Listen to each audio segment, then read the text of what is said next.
Well, never too soon to plan for the weekend, and a big weekend on tap. A lot of graduations, parties, things like that happening. Outdoor things, yeah. So the pressure's always on for this time of year, that kind of thing. Well, there is a rain potential, but think of it as like summertime stuff. So pop-up stuff in the afternoon. And today was one of those kind of outliers, you know, in a summertime pattern. Again, you're waiting for later in the day. Today we had some off and on stuff throughout the day. All right, well, they stood the trees back up, the brand new trees, and the wind's tossing them around again tonight, but I think they'll make it. This is not as breezy as that storm that came through, but the fairgrounds in Perry looking beautiful as always. 65, the current number, and the temperature should not drop a whole lot from here. We're looking at, again, a sprinkle at best if we see anything else tonight. The breeze is actually one of the bigger stories out there. A lot of 60s on the map. We're looking at low 60s. Do we even have any low 60s? Yeah, 63, we'll call that low, and then mid to upper ones as well. Now, again, the yellow number is going to be your occasional wind gusts.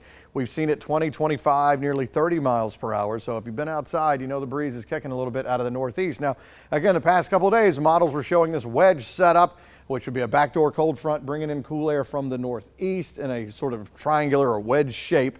It did not really fully set up during the day today for us. That's what the wind is now. Otherwise, we would have had a much cooler day, but we were able to see some numbers go 80 plus for Macon southward, but a little bit cooler in our northern counties. So we're looking at all these sprinkles just fizzling out over the past hour or so.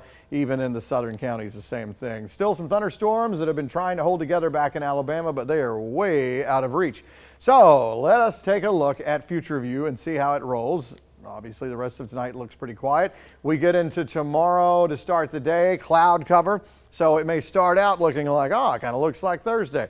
But as we go more into the day, the clouds start to burn off, sunshine and blue sky will come in. And again, as I mentioned, there's a little rain chance on the 7-day. You'll see that. Doubtful we're going to see much of anything. But once we get into this time of year, sometimes you can want to just put a 0 rain chance and you end up getting burned and something pops up somewhere. So other than that, a nice Friday. We're looking at Saturday during the middle of the day, looking great. We go into the afternoon, maybe a pop-up shower or rumbler here. This would be 4 or 5 o'clock, starting to come into maybe our northwestern counties. Then it's a question of how well does it hold together as it's trying to come through here. So again, evening type stuff. The movement would be kind of northwest to southeast, and again, based off mainly heat of the day for us. This takes us into Saturday night. Things start to kind of clear out. Now, as we go into Sunday, this is going to be early afternoon, maybe a pop-up shower or storm. Again, not looking for a ton of coverage there, but the potential is there for something to fire up. And then rain stuff maybe hanging around some into Monday, and then some smaller chances as we get into next week. So again, 60-something now, 60-something in the morning. Tomorrow afternoon, once the clouds start to burn off, we may find ourselves 80 plus, low 80s in our southern counties. And that shows you a look at Saturday morning, a little cooler there. And then Saturday afternoon, we're back up there again. That'll probably be the warmest day we have across the 7-day. The models are way apart next week on temperature. I have one that's putting us in the 60s all next week and one putting us in the 80s. So what did I do? I put us in the 70s. We're back with sports.